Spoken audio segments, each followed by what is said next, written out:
Khidirpur main market 3 নম্বর gate এবং near by Thomas engineering কলেজের পাশে এখানে অনেক বড় একটা মার্কেট আছে। একটু দেখিয়ে দিন, এদিকে দেখা বলাও তো বলাও না ইধার ইধার। আমি আপনাদেরকে যে ড্রাই ফ্রুটসগুলো দেখাই, আমি যে ড্রাই ফ্রুটসগুলো কিনে খাই, আপনারা আমাকে বারবার জিজ্ঞেস করেন দাদা কোথায় পাওয়া যায় কলকাতার। তো আমি অ্যাড্রেসটা আপনাদেরকে বললাম এবং আমি দাদার দোকানের যে নাম্বারটা আমি আপনাদেরকে মেনশন করব। আপনারা দেখতে পাচ্ছেন, এদিকে দেখান, আপনারা দেখুন এখানে সমস্ত রকমের ড্রাই ফ্রুটস কিন্তু অ্যাভেলেবেল আছে। এখানে চিয়া সিডস থেকে কাজু, কিশমিশ, বাদাম, আঞ্জির। আপনারা বারবার জিজ্ঞেস করেন আঞ্জিরটা কোথায় পাবো। এই যে হচ্ছে বেস্ট কোয়ালিটি আঞ্জির এবং প্রচুর ভ্যারাইটি আছে খেজুরের।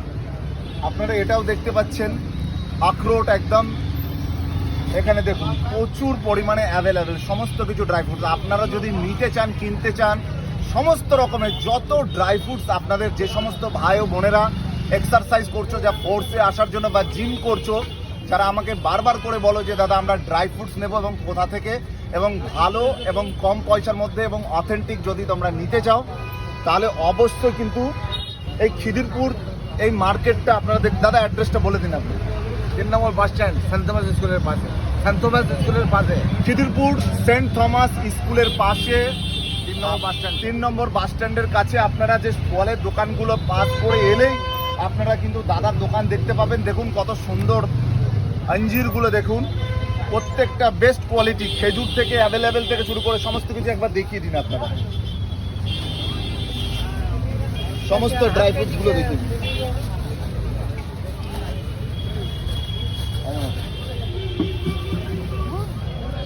সমস্ত টাইপের একদম দেখুন। এখানে এগুলো কোথাকার দাদা? আফগানিস্তান।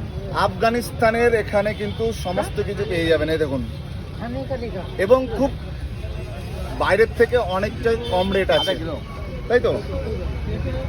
আফগানিস্তানের এই যে আধা কিলো 250। তো যারা যারা নিতে চান আমি অ্যাড্রেস দিয়ে দিচ্ছি, আপনারা অবশ্যই আসবেন, দাদার কাছ থেকে নিয়ে যাবেন। আমি বলছি খুব ভালো হবে। যারা চাকরি বাকরির জন্য দৌড়াদৌড়ি করছেন, এক্সারসাইজ করছেন, নিতে চান ড্রাই ফ্রুট, তো খুব ভালো ড্রাই ফ্রুট। ওকে টাটা। দেখি ভিডিওটা আমার ঠিকঠাক ঠিক না হলে ফের করবে, ওটা বন্ধ করো। ঠিক না হলে ফের দম নিয়ে বলতে অসুবিধা না, কাজ করতে হবে।